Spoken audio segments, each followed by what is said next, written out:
करीब 180 बूथों पर कार्यक्रम आयोजित होंगे। सभी कार्यक्रमों को सफल बनाने के लिए बीजेपी के पूर्व प्रदेश अध्यक्ष और हरिद्वार विधायक मदन कौशिक ने एक निजी होटल में कार्यकर्ताओं के साथ बैठक की और सभी से बड़ी संख्या में भाग लेकर कार्यक्रम को सफल बनाने का आह्वान किया।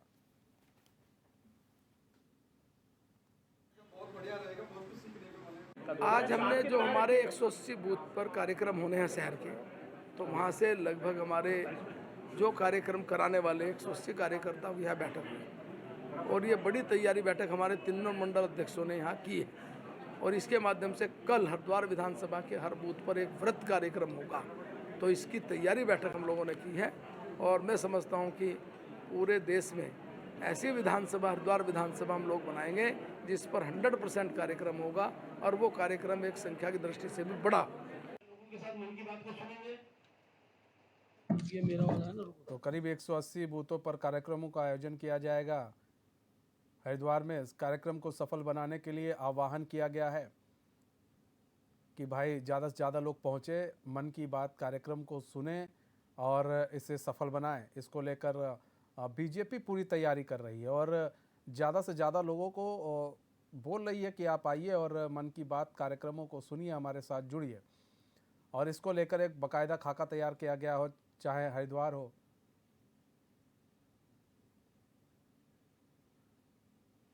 और तो पूरा खाका जो है बीजेपी ने तैयार कर रखा है। आज मन की बात का 100वां एपिसोड होने वाला। हमारे साथ अस्करी जाफरी न्यूज़ रूम से लाइव जुड़ चुके हैं। अस्करी, देखिए, मन की बात का आज 100वां एपिसोड है। किस तरह से उत्तराखंड के अंदर तैयारी की गई है, खासकर देहरादून में किस तरह से तैयारी की गई है, किस तरह से उसको सफल बनाने के लिए पूरे जद्दोजहद में यहाँ के कार्यकर्ता, मंत्री, विधायक लगे हुए हैं, सांसद लगे हुए हैं? देखिए बिल्कुल मनीष, चूँकि पीएम मोदी की मन की बात का 100वां एपिसोड आज पूरा होने जा रहा है। 3 अक्टूबर 2014 से इसकी शुरुआत हुई और आज 100 एपिसोड इसके पूरे हो जाएंगे। इसको लेकर भाजपा ने वृहद स्तर पर इसकी तैयारी की है। तमाम जो प्रदेश की तमाम जो विधानसभाएं हैं उनमें खास तौर से खाका तैयार किया गया है कि हर एक विधानसभा में 100 बूथों पर न्यूनतम 100 की संख्या में ये कार्यक्रम आयोजित होने हैं। यानी कि हर एक बूथ पर कम से कम 100 जो कार्यकर्ता हैं, भाजपा से जुड़े हुए नेता हों या कार्यकर्ता हों, विधायकगण हो, सांसदगण हो, मंत्रीगण हो, वो मौजूद रहने वाले हैं। बहुत खास ही कार्यक्रम और व्यापक रूप से इस कार्यक्रम को जो है तैयारी की गई है। इसमें खास तौर से अगर हम बात करें, खुद जो प्रदेश के मुख्यमंत्री हैं पुष्कर सिंह धामी, वो नैनीताल में मौजूद रहने वाले हैं और पीएम मोदी की मन की बात को सुनेंगे। इसके अलावा अगर हम बात करें महेंद्र भट्ट की, महेंद्र भट्ट जो भाजपा के प्रदेश अध्यक्ष हैं, वो भारत के पहले गांव माणा में मौजूद रहेंगे, जो चमोली जनपद में पड़ता है। तो कहीं ना कहीं बहुत ही वृहद स्तर पर इसकी तैयारियां की गई हैं और जो तमाम मंत्रीगण हैं, विधायकगण हैं, उनकी भी तमाम जो सूचियां हैं वो जारी की गई है। वो भी अपने तमाम दर्शकों को बता देते हैं। देखिए मनीष, इसमें अगर हम बात करें, जो सांसद हैं अजय भट्ट, वो काशीपुर के जसपुर में तमाम जो वहाँ के स्थानीय नेता हैं, कार्यकर्ता हैं, वो मौजूद उनके साथ मौजूद रहेंगे। इसके अलावा अजय टमटा सांसद हैं, जिनका जो लोकसभा क्षेत्र है अल्मोड़ा है, वो अपना जो उनका प्रवासी जिला है अल्मोड़ा, वो उसमें मौजूद रहेंगे। इसके अलावा तीरथ सिंह रावत जो विधायक हैं पौड़ी से, माफ़ कीजिएगा, सांसद हैं पौड़ी से, वो कोटद्वार में मौजूद रहेंगे। इसके अलावा तमाम इस तरह की सूची जो है भारतीय जनता पार्टी ने जारी की है। इसमें पूर्व मुख्यमंत्री रमेश पोखरियाल निशंक जो हरिद्वार से सांसद हैं, वो खुद हरिद्वार क्षेत्र में ही मौजूद रहने वाले हैं। अपने तमाम जो उनके कार्यकर्ता हैं, स्थानीय जो कार्यकर्ता हैं, नेतागण हैं, उनके साथ वो पीएम मोदी की मन की बात को सुनेंगे। टिहरी से जो सांसद हैं हमारा राजलक्ष्मी शाह, वो उत्तरकाशी में मौजूद रहेंगी, वहाँ पर मन की बात सुनेंगी। इस तरह के तमाम जो कार्यक्रम हैं वो पूरे सुनियोजित किए गए हैं। खासतौर से अगर हम बात करें देहरादून की, तो देहरादून में भी पार्टी मुख्यालय में तमाम जो प्रदेश के प्रवक्ता हैं वो मौजूद रहेंगे। प्रदेश कार्यालय से जुड़े तमाम जो कर्मचारी हैं वो पीएम मोदी की मन की बात को सुनेंगे। इसके अलावा कई इस तरह के बूथों पर कार्यक्रम का आयोजन किया गया है। कामली रोड बूथ है। इसके अलावा अगर हम बात करें, रेस्ट कैंप में आयोजन किया गया है, जिसमें जो प्रवक्ता है, प्रदेश प्रवक्ता है मधु भट्ट, वो से मौजूद रहेंगी। तो तमाम जो विधायकगण हैं, सांसदगण हैं, सबके अलग अलग कार्यक्रम सुनियोजित किए गए हैं और एक पूरा प्रॉपर एक ब्लूप्रिंट तैयार किया गया है अब, और पूरी प्लानिंग के साथ 100वें एपिसोड को जो है सक्सेसफुल बनाने के लिए, कामयाब बनाने के लिए भाजपा ने पूरा एक रणनीति के साथ पूरा एक रोड मैप तैयार किया है। 70 की 70 विधानसभाओं में एक विधानसभा में कम से कम 100 की संख्या के साथ जो है इस कार्यक्रम को सुनेंगे भाजपा के तमाम जो कार्यकर्ता हैं, विधायकगण हैं, मंत्रीगण हैं।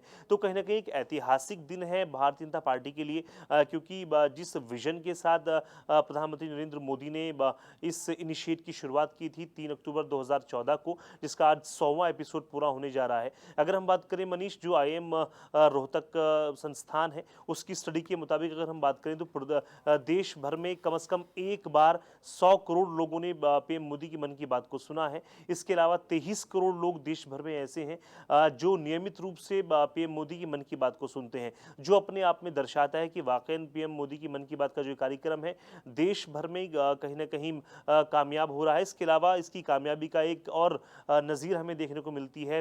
अमेरिका के पूर्व राष्ट्रपति बराक ओबामा ने भी PM मोदी के साथ मन की बात को सुना। तो कहीं ना कहीं कहा जा सकता है जिस विकल्प और संकल्प के साथ PM मोदी ने इस कार्यक्रम की शुरुआत की थी वो कहीं ना कहीं सक्सेस होता नजर आ रहा है। हालांकि इसमें देखने की जरूरत ये भी, जिस तरह की तमाम बातें की गई हैं PM मोदी मन की बात में, कई तरह के अभियान खुद PM मोदी ने छेड़े, चाहे उसमें सेल्फी विद डॉटर हो या कई इस तरह के कार्यक्रम हो, चाहे इसमें सफाई अभियान को लेकर बात की गई हो, चाहे जो खिलौना उद्योग हो उसको अपना जो घरेलू उद्योग बनाने को लेकर PM मोदी ने आह्वान किया हो। इस तरह के तमाम जो इनिशिएटिव पर बात की है प्रधानमंत्री नरेंद्र मोदी ने, उस पर कितना कारगर जो भाजपा शासित सरकारें हैं अलग अलग राज्यों की, वो कितना उस पर फॉलो कर रहे हैं, कितना अमली जामा उनकी बातों को या उनके इनिशिएट को पहनाया है, ये भी देखने वाली बात हुई। क्योंकि फिलहाल अगर हम बात करें PM मोदी के मन की कार्यक्रम की, तो हर एक एपिसोड में कुछ ना कुछ नया देखने और सुनने को मिलता है, लेकिन उस पर किस तरह से जो राज्य सरकार है, आम जो लोग हैं वो उस पर अमल करते हैं, ये खास तौर से देखने वाली बात है। इसमें अगर हम बात करें, क्योंकि प्रधानमंत्री नरेंद्र मोदी ने कई तरह के अभियान छेड़े हैं और जो भी भाजपा शासित प्रदेश हैं उसमें वहाँ की सरकारें उन पर किस तरह से अस्करी, देखिए सवाल ये है, देखिए कि जब मन की बात कार्यक्रम होती है और उसमें कोई ऐसे शब्दों का यूज़ या फिर कुछ ऐसी बातें वो छेड़ते हैं, जैसे अभी आप जिक्र कर रहे थे, चाहे मोटे अनाज की बात कर लें, किसी भी बात कर लें, वहाँ पर अगर छेड़ते हैं तब तक तो बीजेपी उस चीज़ को कैप्चर, क्योंकि बीजेपी सुनती है, वो उस चीज़ को कैप्चर कर लेती है उस राज्य के लोग कि नहीं, PM मोदी ने कहा है अब हमें इसे बढ़ावा देना चाहिए, इसे आगे बढ़ाने की बात कही गई है। अगर हम स्वच्छ भारत अभियान मिशन की बात करें तो आप देखिए ना, कितना स्वच्छ भारत अभियान मिशन की बात की गई थी, वो भी मन की बात कार्यक्रम से कितना उठाया गया था। कुछ दिन तक तो चला, विधायक लोग झाड़ू लगाए, फ़ोटो खिंचवाए, फिर वो समाप्त हो गया, फिर नहीं दिखता है, फिर कभी कभार मूड होता है तो वो लोग उठाते हैं, झाड़ू लगाते हैं, फिर वही चीज़ हो जाती है, ढाक के 3 पात। तो कुछ दिन तक तो दिख जाएगा असर, लेकिन कुछ दिन के बाद वो चीज़ गायब हो जाती है। तो इसको प्रॉपर वे में लाने की भी तो ज़रूरत है कहीं ना कहीं। बिल्कुल, देखिए मनीष, जैसे मैं जिक्र कर चुका हूं, जिस तरह से प्रधानमंत्री नरेंद्र मोदी लगातार आह्वान करते हैं अपने एपिसोड्स के जरिए, PM मोदी के मन की बात का जो उनका एपिसोड है उनके ज़रिए वो हर बार आह्वान करते हैं प्रदेश की जनता से, देश की जनता से कि आप स्वच्छता अभियान को लेकर के, क्योंकि आम नागरिकों की जिम्मेदारी है कि वो खासतौर से स्वच्छता का ध्यान रखें। सरकार की भी जिम्मेदारी बनती है, लेकिन अगर हम बात करें आम लोगों की भी जिम्मेदारी बनती है। कई बार हम देखते हैं तमाम जो हमारे टूरिस्ट प्लेसेस हैं वहाँ पर लोग घूमने के लिए आते हैं, फन करने के लिए आते हैं, आनंद करने के लिए आते हैं, लेकिन उनका जो कूड़ा कचरा है वो वहीं पर छोड़कर चले जाते हैं। तो ये पूरा उत्तरदायित्व तमाम जो देश के नागरिक हैं उनका है, उनको समझना चाहिए। अगर वो कहीं भी कूड़ा या करकट फैला रहे हैं तो उसको समेटना भी उनकी जिम्मेदारी है। ऐसे में कहने की स्वच्छता अभियान जो चलता है उस पर कहीं ना कहीं पलीता लगता है, क्योंकि आम लोग ठीक है। अस्करी, हमारे साथ मनोज कश्यप भी जुड़ चुके हैं, हरिद्वार से जुड़ चुके हैं, हमारे संवाददाता हैं। मनोज, किस तरह से तैयारियां की जा रही हैं हरिद्वार में मन की बात कार्यक्रम को लेकर? बिल्कुल, देखिए मनीष, देश के प्रधानमंत्री नरेंद्र मोदी ने ये जो कार्यक्रम था 2014 में शुरू किया था, आज इस कार्यक्रम का शतक लगने जा रहा है। यहाँ पे आज मन की बात कार्यक्रम के 100 एपिसोड पूरे होने जा रहे हैं, जिसको लेके यहाँ पे जोरों शोरों से तैयारी चल रही थी। हमने देखे है कि जो भाजपा के पूर्व अध्यक्ष थे मदन कौशिक, उनके द्वारा एक प्रेस कॉन्फ्रेंस की गई तो तमाम जानकारी दी गई थी कि यहाँ पे मन की बात कार्यक्रम को लेकर बूथ स्तर पर तैयारी की जा रही थी, क्योंकि ये 100वां एपिसोड कई उम्मीद हरिद्वार वासियों ने, उत्तराखंड वासियों ने इससे जताई है, क्योंकि यहाँ पे आज पहले से तैयारी भी की जा रही थी कि किस तरीके से मन की बात को सुनने के लिए यहाँ पे हजारों की संख्या में जो कार्यकर्ता है भारतीय जनता पार्टी के, और जो स्थानीय लोग हैं वो पहुंचने वाले हैं। अलग-अलग कैंप यहाँ पे लगाए गए, और मन की बात को सुनने के लिए यहाँ पे बड़ी-बड़ी एलईडीयाँ लगाई गई, और तमाम तैयारी मनीष पहले से की जा रही थी, क्योंकि मन की बात को लेकर कई तरीके की यहाँ पे पहले से तैयारी की गई। तो कहीं न कहीं हरिद्वार वासियों की एक बड़ी उम्मीद है। खास तौर से हमने देखा कि जो व्यापारी है उनका साफ तौर से ये कहना है कि यहाँ पे आज मन की बात को लेकर देश के प्रधानमंत्री नरेंद्र मोदी को कहीं न कहीं व्यापारियों के हित में सोचना चाहिए। और आपने देखा मनीष के हरिद्वार में खास तौर से हमने देखा कि पोर्ट टैक्सों कॉरिडोर को लेकर एक बड़ा विवाद चल रहा है, जिसको लेकर कहीं न कहीं सरकार व्यापारियों की सुन नहीं रही है, धरने वसूल किए जा रहे हैं। तो उसको लेकर भी कहीं न कहीं व्यापारियों ने साफ तौर से इस बात को कहा है कि यहाँ पे व्यापारियों के हित में आज क्या बात की जाएगी, इस पे भी यहाँ पे विशेष ध्यान देने वाली बात होगी। हालाँकि अब कुछ ही समय शेष रह गया है कि जब यहाँ पे मन की बात कार्यक्रम शुरू होने जा रहा है, जिसको लेके यहाँ पे तमाम चीजें पहले से की जा चुकी थी। जी मनीष। ठीक है। एक चीज़ और भी जानना चाहेंगे आपसे मनोज कि जो आम पब्लिक है, आम पब्लिक में किस तरह का उत्साह देखने को मिल रहा है? आम पब्लिक क्या सोचती है मन की बात को लेकर? बिल्कुल देखिए, तमाम जो भारतीय जनता पार्टी के जो नेता है वो तो तैयारी कर ही रहे थे, लेकिन ऐसे पे जो स्थानीय विधायक है, जो स्थानीय नेता है, वो जनता के बीच में पहुंचकर मन की बात के लिए लोगों को जागरूक कर रहे थे कि सबको बूथ स्तर पर पहुंचकर यहाँ पे मन की बात को सुनना है। तो कहीं न कहीं जिस तरीके से ये 16वां एपिसोड यहाँ पे होने जा रहा है मन की बात को लेकर, कहीं न कहीं एक बड़ी उम्मीद आम जनता ने भी इससे जताई है, और यहाँ पे खासा उत्साह देखने के लिए मिला है, क्योंकि हमने देखे जब कोई ऐसा कार्यक्रम रखा जाता है तो कहीं न कहीं जो आम जनता होती है उनको एक बड़ी उम्मीद रह जाती है, चाहे वो महंगाई को लेके हो या फिर अन्य कामकाज को लेकर, रोजगार को लेकर हो। तो कहीं न कहीं जो यहाँ पे आम नागरिक है उनके अंदर भी एक अलग उत्साह देखा जा रहा है मन की बात कार्यक्रम को लेकर। सभी लोगों ने यहाँ पे जो है अपने टीवी चैनलों पे, और साथ ही साथ जो लोग आस-पास जो बूथ के आस-पास लोग हैं वो बूथ पे जाएँगे, और यहाँ पे भारतीय जनता पार्टी के जो कार्यकर्ता है, पदाधिकारी है, उनके द्वारा यहाँ पे बूथों के पर बड़ी-बड़ी एलईडी लगाई गई, और यहाँ पे लोगों से आग्रह किया गया था, अनुरोध किया गया था कि यहाँ पे भारी संख्या में पहुंचकर जो मन की बात कार्यक्रम है उसको सुनने के लिए बूथों पर पहुंचे। जी मनीष। अ, अस्करी देखिए, एक चीज़ भी अस्करी बड़ी क्लियर है यहाँ पर। अब यहाँ पर जितने भी जहाँ पर बीजेपी शासित प्रदेश है, जो राज्य होंगे, वहाँ पर ये दिखाने की कोशिश की जाएगी, देखिए जी हमने उस राज्य से बेहतर किया, हमने उस राज्य से बेहतर किया, हमने उस राज्य से बेहतर किया। ये मन की बात को लेकर कार्यक्रम जो चल रहे हैं उसको लेकर। लेकिन सवाल ये है कि कार्यकर्ता तो बहुत आएंगे, लेकिन आम पब्लिक कितनी जुड़ेगी? आम पब्लिक किस तरह से आएगी? क्या जिस तरह से एक 100 का टारगेट दिया गया, नहीं जी 100 का टारगेट है तो इन लोग के घर के लोगों को बुला लो, इनको बुला लो, 100 का टारगेट हम पूरा कर लेंगे। लेकिन एक होता है ना कि जो आम पब्लिक है, जो जनता चाहती है कि हाँ हम सुनना चाहते हैं, उनकी भीड़ सबसे बड़ा मायने रखती है। उनकी भीड़ किस तरह से आपको लग रहा है देखने को मिलेगी?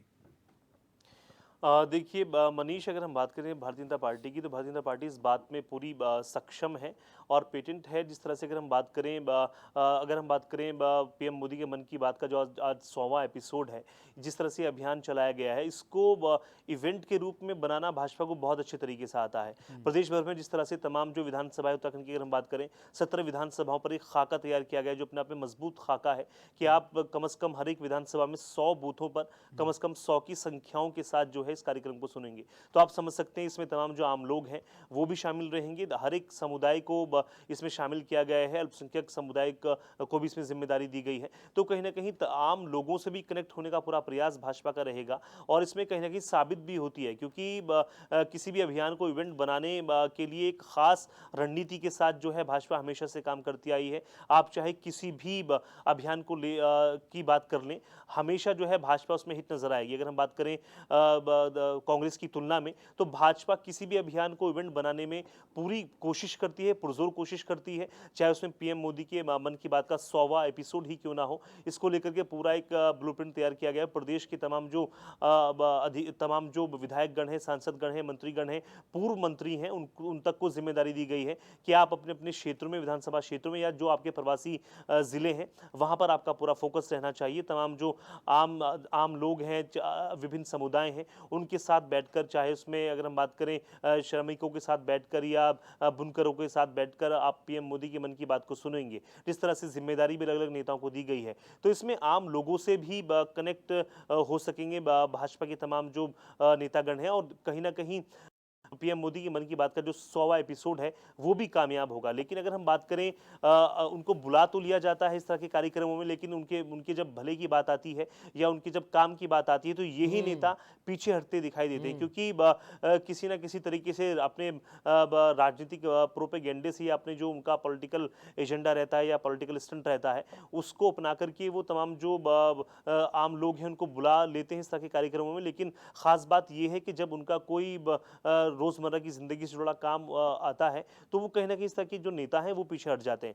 ये सोच का विषय है कि इस तरह के कार्यक्रम तो आयोजित होते हैं, लेकिन आम लोगों की जो जरूरत है या उनके जो काम होते हैं रोजमर्रा के, चाहे वो किसी भी विषय से जुड़ा हुआ काम हो, वो काम जरूर होने चाहिए। ये एक बड़ा सवाल भी है, ये एक बड़ा सवाल भी है अस्करी। देखिए, आप एक कार्यक्रम को एक इवेंट की तरह मनाने के लिए आपने पूरी जी तोड़ मेहनत लगा दी है, रात भर जगे होंगे, नहीं तो ना जाने सब कुछ एक खाका तैयार करने के लिए, एक ब्लूप्रिंट तैयार करने के लिए।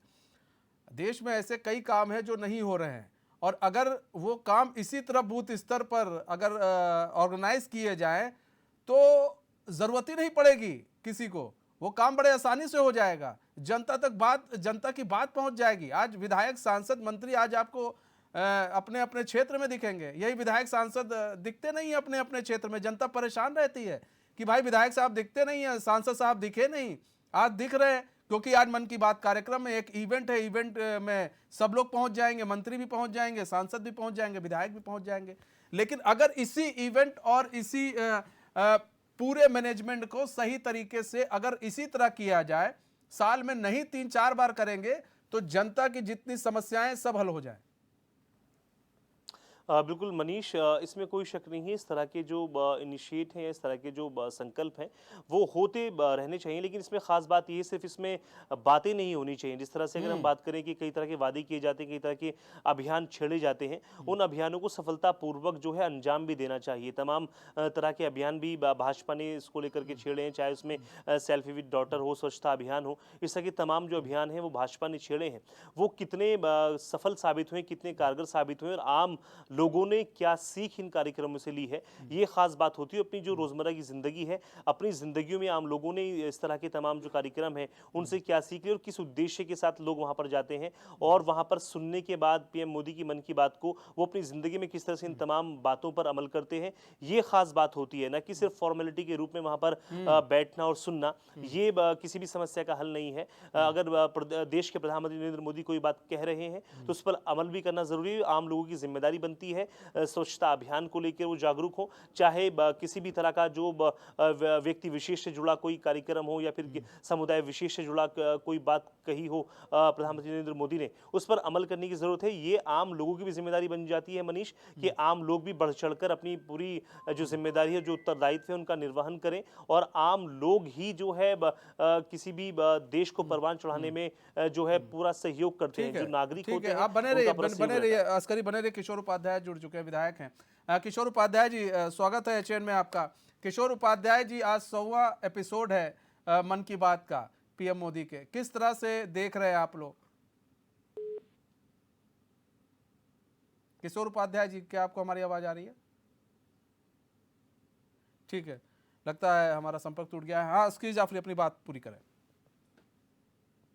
कर रहे थे, तमाम जो हमारे देश के नागरिक हैं उनकी जिम्मेदारी बनती है, अगर वो कोई बात देश के प्रधानमंत्री नरेंद्र मोदी की सुन रहे हैं तो उस पर अमल भी करना ज़रूरी है। और भारतीय जनता पार्टी की भी जिम्मेदारी बनती है, अगर कोई वादा किया जा रहा है, चाहे वो देश के प्रधानमंत्री नरेंद्र मोदी ही क्यों कोई वादा देश की जनता से क्यों ना कर रहे हो, उसको अमली जामा पहनाने की बहुत ज़रूरत है। क्योंकि कई बार देखा जाता है, चाहे उसमें भाजपा का दृष्टि पत्र जिसमें तमाम वादे किए जाते हैं और प्रदेश की जनता तकती रहती है कि वादा अब पूरा होगा या पूरा होगा। तमाम चुनाव निकल जाते हैं, चाहे उसमें निकाय चुनाव हो, चाहे विधानसभा चुनाव हो, लोकसभा चुनाव हो, हर तरह के चुनाव निकल जाते हैं, लेकिन उसके बाद भी वो वादे जो है अधर में लटके रहते हैं। तो खास बात यह है कि अगर भारतीय जनता पार्टी कोई वादा करती है, चाहे उसमें पीएम मोदी की मन की बात के तहत ही कोई वादा क्यों ना किया गया हो, उसको भी पूरा करने की जरूरत है। क्योंकि अगर हम बात करें, हम आते हैं आपके पास। किशोर उपाध्याय जुड़ चुके हैं, बीजेपी के विधायक हैं। किशोर उपाध्याय जी, स्वागत है चैन में आपका।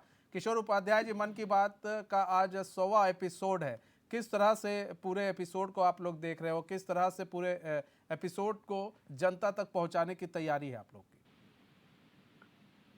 मैं हमारे जो साथी अपनी बात रख रहे थे, मैं उनको पहचान नहीं पाया, इसलिए क्षमा चाहता हूँ। नहीं, मैंने वो हमारे थोड़ी बहुत संवाददाता थे। जी जी जी। तो आपका बहुत बहुत धन्यवाद। जी ये जो शतकीय जो ये प्रकल्प है, जो एपिसोड है जी मन की बात का, प्रधानमंत्री नरेंद्र मोदी जी का, जी पूरे प्रदेश में और विशेषकर हर जो मतदान केंद्र है जी उस पर हम लोगों ने कम से कम 100 लोग, और कई पर तो 5-5 हजार लोग भी जो है, जहाँ पर जनसंख्या ज्यादा है जैसे हरिद्वार और देहरादून वगैरह में, जी तो प्रधानमंत्री जी की मन की बात को सुने, क्योंकि ये विशेष अवसर है। और मन की बात में शुरू में जब ये अक्टूबर 2014 में शुरू हुई थी, उस समय लोगों ने बड़ी उसमें आलोचना की, लेकिन इसमें जिस तरह से प्रधानमंत्री जी ने जो समाज के क्षेत्र में बहुत अच्छा काम कर रहे हैं, देश के लिए अच्छा काम कर रहे हैं, उनको जिस तरह से मंच प्रदान करने का काम किया। हमारे यहाँ टेरी में कभी सोच भी नहीं सकता था, मशरूम के क्षेत्र में उनियाल जी बहुत अच्छा काम कर रहे हैं, डडोर को के उनको मंच प्रदान करने का काम किया। तो उससे लाभ निश्चित रूप से हुआ है और लोगों को प्रेरणा भी मिलती है। और आज हम हर बूथ पर, और मेरा तो निवेदन है आपके माध्यम से जी कि अच्छी बात को सबको सुनना चाहिए। उसमें प्रधानमंत्री जी बोल रहे हैं कोई दलगत राजनीति नहीं होनी चाहिए, और उसको जब आप सुन लें तब उसके बाद अगर कहीं पर आपको ये लगे कि ये अच्छा नहीं है तो उसमें आप टीका टिप्पणी या उसका विरोध कर सकते हैं। जी और मुझे ये लगता है कि जिस तरह से व्यवस्था है ये विश्व रिकॉर्ड बनेगा, जी और गिनीज रिकॉर्ड भी अगर कोई इस तरह के बने हैं तो मेरे ख्याल से उनको भी पार कर जाएगा, मेरा ये मानना है आज के रविवार के दिन। और सूर्य देवता निश्चित रूप से सबको प्रकाशवान करे, पूरे देश और पूरे हमारे प्रदेश के लोगों को, क्योंकि उत्तराखंड की महत्वपूर्ण भूमिका है और प्रधानमंत्री जी का उत्तराखंड के साथ विशेष स्नेह है। तब चाहे 2014 में हो जब उन्होंने कहा कि माँ गंगा ने मुझे बुलाया, और तब चाहे 2019 में जब उन्होंने केदारनाथ में वो गए, बाबा केदार के चरणों की शरण में। तो आपको बहुत बहुत धन्यवाद, आपने आज जो है इस पर अपना कार्यक्रम रखा, मैं आपको साधुवाद और धन्यवाद देता हूँ। जी किशोर उपाध्याय जी, लेकिन एक चीज़ है कि ये एक कार्यक्रम पॉजिटिविटी की तरफ है कि जो एक अच्छा काम कर रहा है उसको दर्शाने की कोशिश की जाती है, उनको एक मंच प्रदान किया जाता है, ये दिखाने की कोशिश की जाती है आपके समाज में कुछ ऐसे अच्छे लोग हैं जो काम कर रहे हैं। अच्छा, इसमें ये भी देखा गया है कि छोटे छोटे लोग जिनको शायद हम लोग नहीं जानते हैं, मन की बात के जरिए हम लोग जान जाते हैं। आपने नाम भी बताया मशरूम, किस तरह से उत्तराखंड में एक लोग हैं जो मशरूम का काम करते हैं, तो आपने बताया। लेकिन जो विपक्ष है, विपक्ष कहता है कि भाई यहाँ पर तो इनको इसमें अंकिता की बात बतानी चाहिए, इनको ये बात बतानी चाहिए। तो जब ये राजनीतिक मंच है ही नहीं तो इसमें इस तरह की बातें कौन करेगा? नहीं, मेरे विचार से जो लोग आलोचना कर रहे हैं वो उस कार्यक्रम की जो भावना है, पवित्र भावना है, उस पर चोट कर रहे हैं। उसके लिए आपके पास प्रदेश में और पूरे देश में अगर कोई घटना हो रही है तो उसके लिए अपने मंच हैं, उपलब्ध हैं। और मैं तो बहुत ही स्पष्टता के साथ कहना चाहता हूं कि विशेषकर महिलाओं का, और जो हमारी नारी शक्ति है, और स्त्री विमर्श का, नारी विमर्श का तो शुभारंभ ही जो है, भले वो दुखद घटना से हुआ, दक्ष महादेव की धरती से, यहाँ हरिद्वार से, जब माँ सती ने अपने अपमान के बदले में स्वयं को सुहा किया, तो स्त्री विमर्श का तो यहीं से शुरुआत हुई है। और सबसे ज्यादा अगर समर्थन मिला है नरेंद्र मोदी जी को तो वो उसी वर्ग से मिला है। ठीक है सर, बहुत बहुत धन्यवाद किशोर उपाध्याय जी हमारे साथ जुड़ने के लिए और अपना बहुमूल्य समय देने के लिए। हमारे साथ सूर्यकांत धस्माना जुड़ चुके हैं, कांग्रेस के प्रदेश उपाध्यक्ष हैं। सूर्यकांत धस्माना जी, स्वागत है चैनल में आपका। सूर्यकांत धस्माना जी, सबसे बड़ी बात यह है कि मन की बात का 100वां एपिसोड है, बीजेपी इसको एक इवेंट की तरह मना रही है और उनका कहना है कि इसको हम गिनीज वर्ल्ड ऑफ बुक में रिकॉर्ड कराने की पूरी कोशिश है कि कितने लोगों ने सुना है मन की बातों को। किस तरह से देख रहे हैं आप लोग? देखिए, मन की बात का जो विषय है, भारतीय जनता पार्टी उसको Guinness book of world record में दर्ज कराना चाहती है। अगर देश के प्रधानमंत्री देश की जनता की मन की बात करें, आज देश के नौजवान के मन की बात यह है कि पूरे देश में बेरोजगारी अपने चरम पर है। 50 वर्षों में इतनी बेरोजगारी इस देश ने कभी नहीं देखी। जो आज की तारीख में देख रहे हैं। तो उनके मन की बात तो ये है कि रोजगार के संसाधन जिसके लिए उनको आश्वस्त किया गया था कि 2 करोड़ बेरोजगार नौजवानों को हर साल रोजगार दिया जाएगा, और जब आज 10 साल की यात्रा पूरी हो जाएगी अगले वर्ष, तो 20 करोड़ बेरोजगार नौजवानों की जगह अगर 2 करोड़ बेरोजगार नौजवानों को भी रोजगार नहीं मिल पाया तो उनके मन की पीड़ा तो ये है। इस प्रदेश की नारी की बात अभी हो रही थी कि दक्ष प्रजापति के मंदिर में जिस प्रकार से सती हुई, सती तो शिव के अपमान से सती हुई थी, अपने अपमान से सती नहीं हुई थी, उनके पति का जो अपमान किया गया था इसलिए वो सती हुई। तो आज की नारी जो जंतर मंतर में बैठ करके जिसको एफआईआर लॉन्च कराने के लिए भूख हड़ताल में 7 दिन बैठना पड़ रहा है, पहले 3 महीना बैठना पड़ा और उसके बाद सुप्रीम कोर्ट के दखल के बाद मुकदमा कायम हो रहा है। तो इस देश की नारी की जो पीड़ा है उसके मन की बात तो ये है कि जो जंतर मंतर में है, इस देश के किसान ने जिस प्रकार से 1 साल तक सर्दी गर्मी बरसात में सड़क पे बैठ करके अनशन किया, अपने 3 काले कानूनों को वापस लेने की, जो उनकी पूरी खेती को बर्बाद करने की साजिश थी, उनके मन की पीड़ा तो यह है कि उनसे कहा गया था कि उनकी आय दुगनी होगी, वो आय दुगनी कहाँ हुई, वो खोज रहे हैं। बहुत बहुत धन्यवाद सूर्यकांत धस्माना जी, हमारे पास समय कम है। बहुत बहुत धन्यवाद हमारे साथ जुड़ने के लिए, अपना बहुमूल्य समय देने के लिए।